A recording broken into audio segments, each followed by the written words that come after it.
স্ক্রিনে নবম শ্রেণীর সেকেন্ড সেমিস্টার অর্থাৎ দ্বিতীয় পর্যায়ক্রমিক মূল্যায়নের ইতিহাসের কোশ্চেনটা দেখতে পাচ্ছ। ফুল মার্কস তোমাদের রয়েছে 40, সময় তোমাদের রয়েছে 1 ঘন্টা 20 মিনিট। প্রথম রয়েছে বিভাগ ক, যে কোনো 5টি প্রশ্নের উত্তর দাও। বিকল্প ভিত্তিক প্রশ্নাবলী, প্রশ্নের মান 1 করে 1 × 5 = 5, 6টি দেওয়া রয়েছে, 5টি করতে হবে। পর হচ্ছে বিভাগ খ, শূন্যস্থান পূরণ করা যে কোনো 2টি, প্রশ্নের মান রয়েছে 1 করে 1 × 2 = 2, 3টি দেওয়া রয়েছে, 2টি করতে হবে। বিভাগ গ, সত্য মিথ্যা লেখো যে কোনো 2টি, 3টি দেওয়া রয়েছে, 2টি করতে হবে, প্রশ্নের মান 1 করে 1 × 2 = 2। পর হচ্ছে বিভাগ ঘ, স্তম্ভ মিলাও, প্রশ্নের মান রয়েছে 1 করে 1 × 4 = 4। এখানে প্রিন্টিং মিস্টেক আছে, 1 × 4 = 4। পর হচ্ছে বিভাগ ঙ, একটি বাক্য উত্তর দাও যে কোনো 3টি, প্রশ্নের মান রয়েছে 1 করে 1 × 3 = 3, 4টি রয়েছে, 3টি করতে হবে। বিভাগ চ, টিকা লেখো যে কোনো 2টি, প্রশ্নের মান 4 করে 4 × 2 = 8।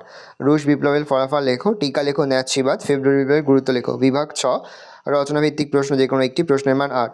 ইংল্যান্ডে কেন প্রথম শিল্প বিপ্লব হয় তা আলোচনা করো। পরের প্রশ্ন, প্রথম বিশ্বযুদ্ধের কারণগুলি লেখো। দেখে নাও, এই রোজগুলো তোমাদের সেকেন্ড সেমিস্টার অর্থাৎ দ্বিতীয় পর্যায়ক্রমিক মূল্যায়নের নবম শ্রেণীর ইতিহাসের কোশ্চেন। ভালো করে কোশ্চেনটা দেখে নাও। এই ধরনের সাজেস্টিভ ভিডিও পেতে অবশ্যই কিন্তু তোমরা আমাদের চ্যানেলটা সাবস্ক্রাইব করে রাখবে। ভালো করে দেখে নাও।